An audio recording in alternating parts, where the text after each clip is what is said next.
जी तो बिस्मिल्लाहिर्रहमानिर्रहीम अस्सलाम वालेकुम। तो इस वीडियो में मैं आपको बुनियादी तौर पे फ़र्क समझाना चाहता हूँ इनिशियलाइजेशन का और असाइनमेंट का। यहाँ पे आप देख रहे हैं हम एक वेरिएबल बना रहे हैं मेमोरी में x, जिसको हम 12 से इनिशियलाइज कर रहे हैं। ठीक है, तो इस वजह से ये इनिशियलाइजेशन कहलाती है। लेकिन इसमें x पहले ही बना हुआ मेमोरी में और हम एक नई वैल्यू उसे असाइन कर रहे हैं, तो इस वजह से ये असाइनमेंट कहलाती है। ये फ़र्क है इनिशियलाइजेशन और असाइनमेंट में। इसको मैं व्हाइट बोर्ड पे लेके जाके आपको करवाने की कोशिश करता हूँ।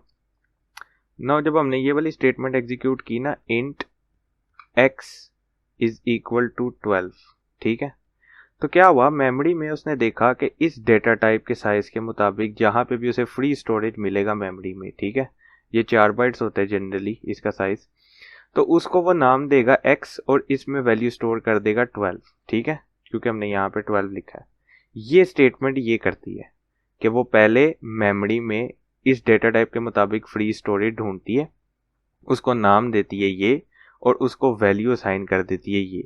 इस वजह से ये इनिशियलाइजेशन कहलाती है, क्योंकि इसमें हम एक्चुअल में इस एक्स को मेमोरी में बना रहे हैं और ये वाली वैल्यू उसमें उसे इनिशियलाइज कर रहे हैं।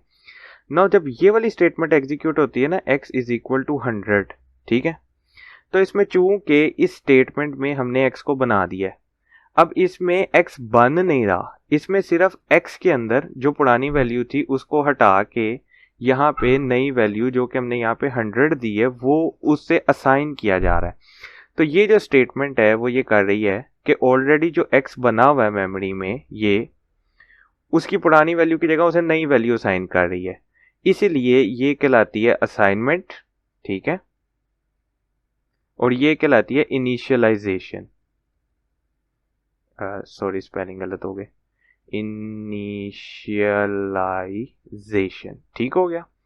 और ज़रूरी नहीं है कि आप ये सिर्फ इंटीजर के साथ ही करें, अगर आप फ्लोट लिख देते हैं ऐसे FLOATY is equal to 100.f, तो ये आपने y अभी मेमोरी में नया नया बनाया, वैल्यू इनिशियलाइज किया 100, तो इस वजह से ये स्टेटमेंट एक इनिशियलाइजेशन स्टेटमेंट है। लेकिन इसके बाद अगर आप y की वैल्यू को चेंज करेंगे, लेट्स से 50.f, तो ये चूंकि y पहले ही बना हुआ था, तो ये अब एक असाइनमेंट स्टेटमेंट है, ये असाइनमेंट है, ठीक है।